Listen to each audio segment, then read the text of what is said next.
Baddog. This fan is completely ashamed. New York Giants get humiliated 49-17 by Dallas Cowboys. Embarrassing. Let's check it out.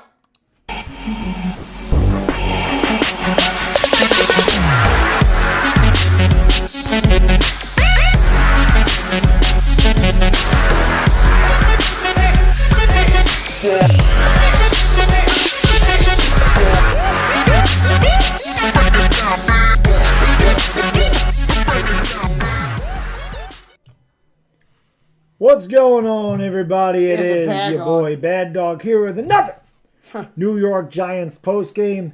As always, guys, girls, thank you so much for watching the video. Really do appreciate it. Make sure you hit the thumbs up. That helps out the video huge. Hit the subscribe button and ring-a-ding-ding the bell because we have plenty of Giants content for the next 2 months. It's 2 months too long. But hit the thumbs up, subscribe, share it out with a Giants friend. The Giants played a really good game today. They battled vehemently, and they lost 49-17. Please excuse the audio portion if it's a little muffled. As you can see, we've brought out the helmet. What do you even say at this point, guys and girls? We knew that going into this game, the Giants were going to have absolutely nothing for Dallas. Offensively, we knew that we didn't have any chance with Tommy DeVito out there. Our offensive line stinks. The receivers, it is what it is. Even when we were healthy, this team was just atrocious offensively, just absolutely pathetic. And we knew they had not much of a chance. But the defense did a fantastic job today. Yeah, absolute garbage. This defense is completely given up. And it's no question about it. They gave up over 600 yards. 600 yards to Dallas. And this is with their backups playing in the fourth quarter. Cooper Rush was out there throwing the ball around like he was a starter.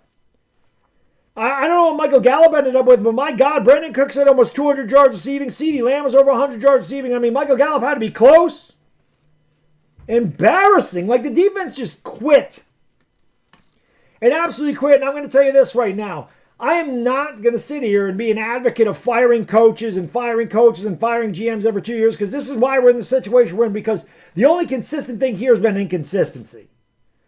But when you look at the way this team is played, I don't blame fans for wanting coaches to be fired and everything else. I can't blame them.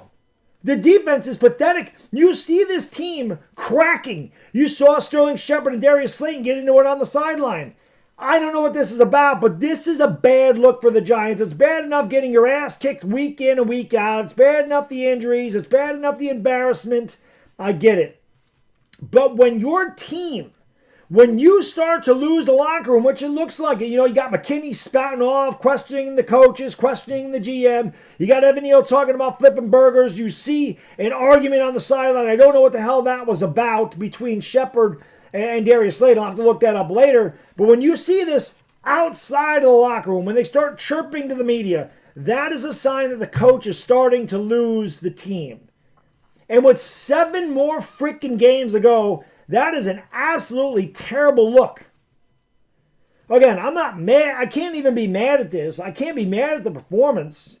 You knew we were going to get our ass kicked. I'm surprised we scored 17 points, if I'm being honest with you. That was huge. Yeah. I can't believe we got 17 against Dallas. Yeah. And ironic thing, it's ironic as you want to think, Tommy DeVito actually has more passing touchdowns this year than Daniel Jones does. How crazy is that statistic? How crazy is that? I can't get mad at Tommy DeVito. The kid's out there battling. The kid's a nice story. I give Tommy DeVito all the credit in the world. He battles. He is what he is. I can't get mad at him. And like I said, I can't even get mad at this juncture with the Giants. It's just an embarrassing organization. It's just embarrassing. You watch a game like that, you have no words for how piss poor they are. Just not competitive. They're never competitive. People could say last year was a fluke season. Yeah, listen, we had a lot of things go our way. We played a weaker schedule, but like it or not, last year they were a playoff team and they won a playoff game. How they fell so far, so fast is beyond me. And right at the beginning of the year, I questioned Brian Dable, a lot of his decisions, especially keeping Daniel Jones out there. In that first game against Dallas, when we were done with all the backups, it didn't make any sense. Today he's taking timeouts. What are we doing? Why are we taking timeouts? Yeah, we scored a touchdown. Fantastic. What does it do? Let the game end, for crying out loud. Just let it go.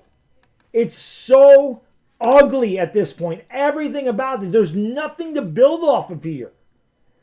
Jalen Hyatt to me is good. Jalen Hyatt got hurt. Kayvon Thibodeau got hurt. Deontay Banks got hurt. Everybody gets hurt all the damn time. Is it bad luck? Is it the training staff? Is it the strength and conditioning staff? Is it the coaching staff? Like, what the hell is it? Whatever it is really, really difficult to watch. It is really difficult to watch. As I've said, I'm an older guy, no question about it, but I don't remember the 70s. My dad told me all about how bad those teams were in the 70s. And I know there's some guys and girls that watch my videos or watch my channel that were alive during the 70s and saw Craig Morton and Ron Pisarcik and Homer Jones. And I know people have seen this. I know they saw it. So if you were alive or you watch the 70s, please let me know if the 70s were as bad as it is right now. Because every time I think it can't get worse, it does. I'm pretty sure Bobby put on Twitter, the Giants have hit rock bottom, and I responded to the tweet, and I said, by the way, follow me on Twitter if you haven't followed me on Twitter. Follow me on Twitter, guys and girls. Come on, man. Links in the description below. Twitter's growing, baby. Hit me up, man. Follow me on Twitter. But like I said, every time you think the Giants hit rock bottom, they find a way they find a new rock. They find a new rock. They got the Commanders next week. If the Commanders can't beat the Giants, they ought to just forfeit the rest of the year. They should just withdraw from the NFL. Now, we have owned Washington like nobody has owned another team in the history of the NFL. But if they can't beat Tommy DeVito and this Giants squad, everybody should be fired from Washington if they can't beat the Giants. Everybody should be fired.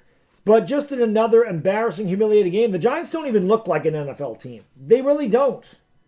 They look like just a team going through the motions. They have no... I can't blame them. Like I said, you can't even get mad. It's not worth yelling and screaming about it. It's just laughable. It's a joke. It really is a joke. And it is embarrassing what this organization is. It just is. It's been like this for so many years now. And you're thinking to yourself, how can this constantly get worse and worse and worse and worse? And it just does. If there's one bright spot, Giants fans, because at this point we're 2-8, we're embracing the tank. It is what it is. Let's be honest.